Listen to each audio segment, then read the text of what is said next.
আসসালামু আলাইকুম। নবীজি সাল্লাল্লাহু আলাইহি সাল্লাম মানুষ হিসেবে তিনি কিরকম ছিলেন, কতটা সমমর্মী ছিলেন, একটা ঘটনা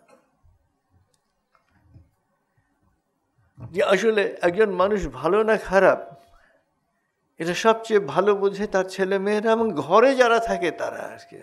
বাইরে তো যখন আমরা বেরোই আর কি, আমাদের দেখলে শান্তিপুরি ভদ্রতাও হার মানায় আর কি, বোঝা যায় ঘরে যে আমি আসলে ভালো না মন্দ। রাসূলুল্লাহ সাল্লাল্লাহু আলাইহি ওয়াসাল্লামের যখন বিয়ে হলো, যখন তিনি বিবি খাদিজাকে বিয়ে করলেন, যায়েদ ইবনে হারিসা কাব গোত্রের একটি ছেলে। দুই গোত্রের মধ্যে যুদ্ধ হয়, যুদ্ধে সে বন্দী হয়। বন্দী হওয়ার পরে যে বিজয়ী গোত্র লোকরা তাকে কৃতদাস হিসেবে বিক্রি করে দেয় এবং তাকে কেনে প্রথম বিবি খাদিজার একজন আত্মীয়। সেই আত্মীয় এই যায়েদকে বিবি খাদিজার কাছে নিয়ে আসে। বিবি খাদিজা তাকে দাস হিসেবে গ্রহণ করেন এবং বিয়ের উপটোকন হিসেবে নবীজিকে দিয়ে দেন এবং এই দাস নবীজির সাথে থাকছে। এদিকে যায়েদের যে বাবা ছেলেকে খুব স্নেহ করতেন এবং ছেলের সন্ধান করতে লাগলেন, ছেলে বন্ধু কোথায় গেল, সে আর কি কোথায়। এবং তখনকার দিনে কাউকে খোঁজার সবচেয়ে ভালো জায়গা ছিল বাজার আর কি। এবং বাজারে তার বলতে কাসিদা কবির আসর হতো। এই কবির আসরে বিভিন্ন ইনফরমেশন কবিতা আকারে ছড়িয়ে পড়তো মুখে মুখে। তো দীর্ঘ কয়েক বছর পরে খোঁজ করতে করতে বাবা খোঁজ পান যে মোহাম্মদের কাছে আমার ছেলে আছে তার দাস হিসেবে। তো বাবা তার ভাইকে নিয়ে সাথে নিয়ে মক্কায় চলে এলেন। এসে নবীজির, তখনও তো উনি নবী হন নাই, তার বাসা খুঁজে বের করলেন, নবীজির সাথে দেখা করলেন। দেখা করে প্রস্তাব দিলেন যে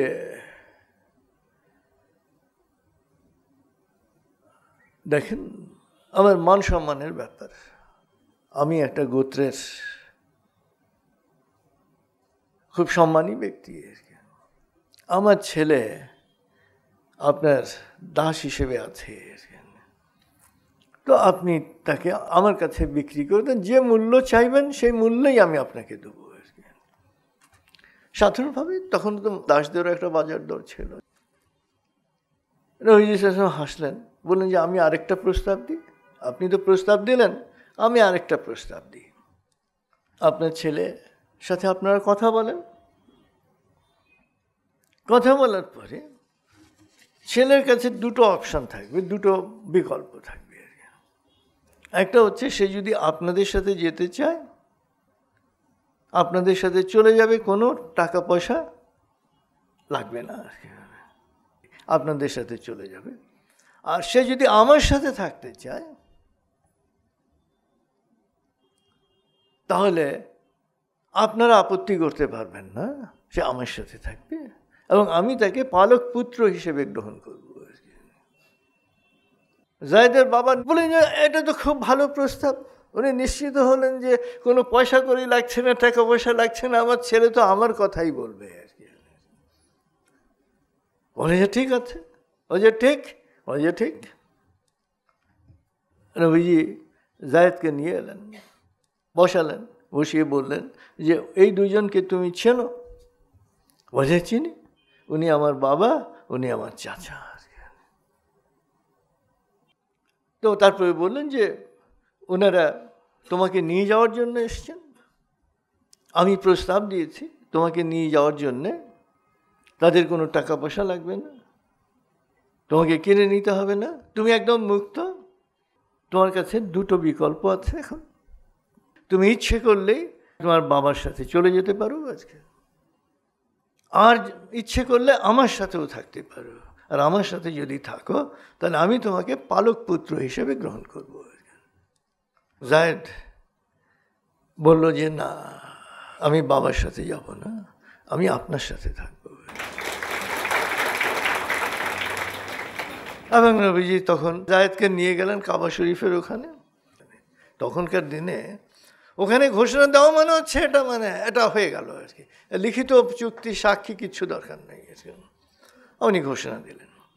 তো চিন্তা করেন, একজন দাস যে আরেকজনের বাড়িতে দাস হিসেবে থাকছে, সেই দাস তার বাবার কাছে না গিয়ে তার মালিকের সাথে থেকে গেল। অর্থাৎ একজন মানুষ ঘরের লোকের, কাজের লোকের মন কতটা জয় করতে পারলে সেই মানুষ নিজের বাবাকে বাদ দিয়ে তার সাথে থেকে যায় আর কি। এ থেকে আমরা বুঝতে পারি তার ফিলিংস, তার সমমর্মিতা, তার ভালোবাসা, তার স্নেহ, তার মমতা কোন পর্যায়ে ছিল।